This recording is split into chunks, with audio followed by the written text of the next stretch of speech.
ఆలోచన విధానం, ఆ పార్టీలో ఆ ఇంట్రెస్ట్. ఇవాళ మీ అందరికీ ఎన్ని కోట్లు ఇచ్చినా సరే మిమ్మల్ని మేము దగ్గర చేసుకోలేము, ఎన్ని డబ్బులు ఇచ్చినా సరే మేము చేసుకోలేము. మీ అభిమానాన్ని చూస్తుంటే నాకు ఒకంత ఆశ్చర్యం వేసింది. ఎందుకంటే నేను కూడా అనేక నియోజకవర్గాల్లో నేను పరిశీలకుడిగా వెళ్ళాను. నేను చాలా సందర్భాల్లో నేను పార్టీలో చాలా దగ్గరలో పనులు చేశాను, చాలా చేశాను. కానీ మన పార్టీ అంటే ఏంటో, మన పార్టీ యొక్క సిద్ధాంతాలు ఏంటో ఇక్కడ చాలామంది సీనియర్స్ ఉన్నారు. ఈరోజు మీరు ఏదనుకుంటే మనం చేయగలిగినటువంటి పరిస్థితి. అలాంటి పరిస్థితుల్లో మనం ఎప్పుడు చూడండి, రాజశేఖర రెడ్డి గారిని కూడా చూసాం, కానీ అదొక స్టైల్. కానీ జగన్ రెడ్డి గారిని చూసిన తర్వాత మాత్రం ఇక అసలు రాజకీయాలంటే ఇలా ఉంటాయా? సమాజంలో ఏ చిన్న పౌరుడు కూడా బయటకు వచ్చేసి కనీసం ఒక్క మాటలో మాట్లాడడానికి కూడా ఆస్కారం లేని పరిస్థితి. ఆ స్టేజ్ నుంచి మనందరం ఫైట్ చేసి మన లోకేష్ బాబు గారు యొక్క పాదయాత్ర, అలాగే అనేకమైన సమస్యలు, అన్నిటికంటే ముఖ్యంగా మన నాయకుడిని 53 రోజులు జైల్లో పెట్టడం కర్మ కాలింది. ఒక పెద్ద నాయకుడిని 53 రోజులు జైల్లో పెట్టడం అంటే మామూలు విషయం అది. అలాంటివన్నీ కూడా కలిసి వచ్చిన కాలాలు. కానీ ఇప్పుడు మనకు కొన్ని సమస్యలు ఉన్నాయి. జగన్ రెడ్డి మాట్లాడే మాటలకి, చేసే శాతలకి మనం ఒక్కసారి గమనించాలి. ఎట్లా పడితే అలా వాళ్ళు విమర్శించే విధానం.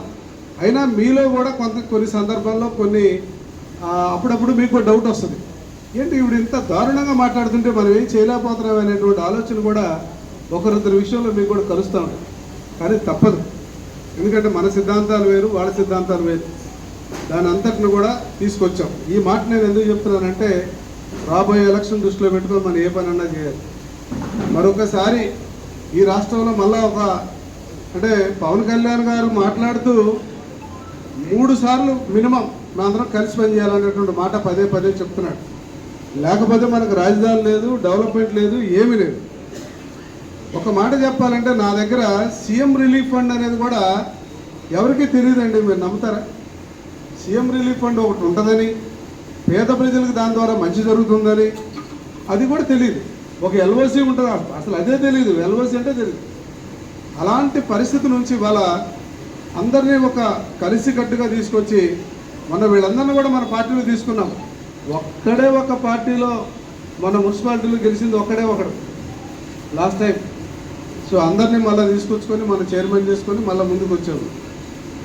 ఇలాగా పార్టీని తీసుకొచ్చాం. కానీ ఇక్కడ మంచి పార్టీ నాయకత్వం ఉంది. మీకు ఇదేం పెద్ద పని కాదు. మీరందరూ కూడా బయలుదేరితే మీరు ఇచ్చినటువంటి ఈ చిన్న అంటే ఈ 14,000 మంది కదా, 1445 మంది, ఈ 1445 మందిని తీసుకురావడం అనేది మామూలుగానే పెద్ద సమస్య కాదు మీకు. దానికి తోడుగా మనకు జనసేన కూడా తోడైంది. ఇక మీరు చెప్పే విధానంలో నేను గమనిస్తుంటే మీరు మైనార్టీస్లు కానీ, ఎస్సీలు కానీ అందరినీ, అన్ని వర్గాలను కూడా నేను ఎందుకు అడుగుతున్నానంటే అన్ని వర్గాలని సమతూకం సోదరుడు చేశాడు అనిపించింది నాకు.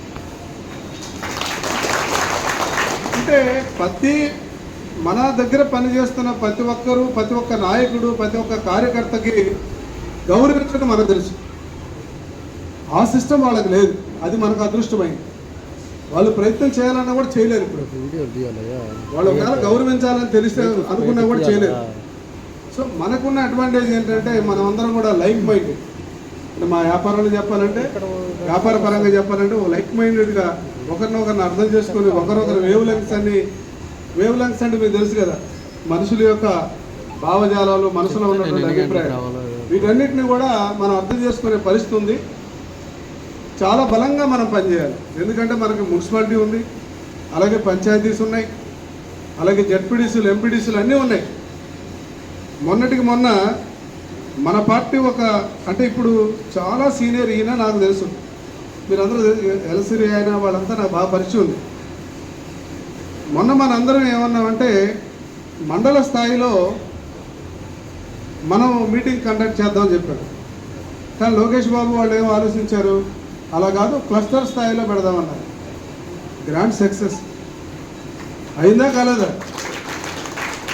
అంటే దీని ద్వారా ఏమైందంటే మహా అయితే ఇప్పుడు మనం 1400 మంది తీసుకెళ్తున్నాం, కాకపోతే మరీ దగ్గర అయితే ఇంకొక 1000 మందిని తీసుకెళ్తాం. కానీ నిన్న జరిగింది ఏంటంటే కొన్ని వేల మందికి మహానాడు అంటే ఎలా ఉంటుంది, ఏదో మీరు రావడమైనా మాకు తెలియదు కదా అనేటువంటి మహిళలు చాలామంది ఉన్నా అందరికీ కూడా ఆ గ్రౌండ్ లెవెల్కి నిన్న రీచ్ అయిందని నేను అనుకుంటున్నాను. మరి మీ దగ్గర ఎలా జరిగిందో నాకు తెలియదు, కానీ నా దగ్గర అయితే మాత్రం ప్రతి ఒక్కడికి అది అర్థమైంది. తర్వాత ఇప్పుడు మా అబ్జర్వర్ గారు, మా కందుకూరు అబ్జర్వర్, నేను యాక్చువల్ కందుకూరు అండి. కందుకూరు ఫస్ట్ వచ్చింది స్టేట్లో. వాళ్ళు ఏం తెలివిగా చేశారు తెలుసా మీకు? హాజరు కరెక్ట్గా వేశారు.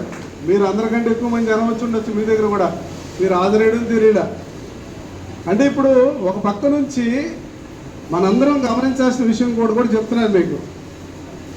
మనకి ఎంత పని చేసినా దాన్ని అప్లోడ్ చేయడంలో కూడా మనకు తెలిసి ఉండాలి. మనం ఐటీడీపీ యాప్ను కూడా మనం జాగ్రత్తగా వాడుకోవాలి. ఇవన్నీ తెలియకపోతే మనం ఎంత కష్టపడ్డా కూడా దాని యొక్క ఫలితం తెలియదు. ఇవన్నిటిని మీరు దృష్టిలో పెట్టుకోవాలి. నాకు అవకాశం దొరికిందా మీతో మాట్లాడాలని మాట్లాడుతున్నాను. దానికి ఇంకొక ప్రాంతీయ అభిమానం కూడా నాకు ఉంది. నేను వాకాడులో నా 6th to 10th నేను వాకాడలో చదువుకున్నాను. వాకాడు ఇదే గూడూరులో నెత్తిన పెట్టుకొని, నాకు తెలియదు కదా చిన్నప్పుడు ఏం తెలియని సందర్భం, ఇదే బస్ స్టాండ్లో దిగేసి మేము వాకాడు వెళ్ళాలి. ఇక్కడే మా యొక్క హై స్కూలు ప్రారంభమైంది వాకాడులోనే. మరి పెద్దలు బాలకృష్ణారెడ్డి గారు ఎంతమందికో ఆ రోజు విద్యాదానం చేశారు, ఎంతోమందికి. తర్వాత ఏదో నల్లపరెడ్డి వారి యొక్క ప్రవేశంతో ఆ రోజు 82లో అది బ్యాకౌట్ అయింది అనుకోండి. సో ఆ తర్వాత పరిస్థితులు ఏదో జరిగిపోయి మేము బ్యాకౌట్ వెళ్ళిపోయాం కదా. సో ఆ రకంగా నేను ఇక్కడ గూడూరులో ఉన్నాను. మీ అందరిని కూడా కలవాలని వచ్చాం. ఇప్పుడు మీరు ఇచ్చినటువంటి నివేదిక ఏదైతే మీరు కార్లు ఇచ్చారో, టెంపోలు ఇచ్చారో, ఏవైతే ఇచ్చారో, బస్సులు అయితే 4 ఇచ్చారు, ఎవరు ఎక్కట్లేదు బస్సులు. దగ్గర కదా మనకు అంత బస్సు అంత అవసరం ఉండదు. సో ఖచ్చితంగా ఒకటేనండి, మీరేమనుకుంటారంటే ఆ సునీల్కో, లేకపోతే నేను వచ్చిన అబ్జర్వర్కో, లేకపోతే ఇక్కడ ఉన్నటువంటి మీ అబ్జర్వర్ వీళ్ళకో వీళ్ళకో కాదండి. మీరే ముఖ్యం. ముందు మీరే, ఆ తర్వాత మేమందరం ఏంటి, మన వాళ్ళు ఈ పండుగను ఎలా జరుపుకుంటున్నారు, ఎలా చేస్తున్నారు అనేటువంటి విషయాన్ని చూడటానికి వస్తున్నాం. అయితే దీంట్లో మీ యొక్క శక్తి, మీ యొక్క ఆలోచన విధానమే ఈ యొక్క నియోజకవర్గాన్ని ముందంజలో ఉంచుతారు. ఈ నియోజకవర్గాన్ని ముందంజలో ఉంచాలంటే మీ ఆలోచనే. మేము ప్లానింగ్ ఒకటే చెప్తాం, ఇదిగో మాకు ఇంతమంది కావాలండి, ఆ 2 గారిని అందరిని పిలుస్తాం, మాకు ఇంతమంది కావాలి, ఏంటి పరిస్థితి అనేది. నాది పక్కా బీసీ నియోజకవర్గం, నేనున్నది బీసీ నియోజకవర్గం. బీసీలు దాదాపుగా 1,20,000 మంది బీసీలే ఉంటారు అక్కడ. బీసీలు ఉంటారు అంతే, అలాంటి నియోజకవర్గం. సో ఆ నియోజకవర్గంలో కూడా బీసీలు గెలవరు అనేటువంటి కాన్సెప్ట్ తీసుకొచ్చారు. దాన్ని మళ్ళా తీసుకొచ్చి మళ్ళీ ఒక రూట్లో పెట్టగలిగారు. అంటే ఇక్కడ బీసీ ఓసీ అది కాదండి విషయం. ప్రధానంగా అన్ని కులాలని కలుపుకొని వెళ్ళగలిగినటువంటి వాడే నాయకుడు అవుతాడు. ఇప్పుడు మనం పై స్థాయిలో ఉన్నప్పుడు మనం ఒక అడుగు తగ్గి వాడికి మనము గౌరవించడం మొదలు పెడితే చాలు. సమాజంలో ఏముందంటే అందరూ బావ మామ అనేటువంటి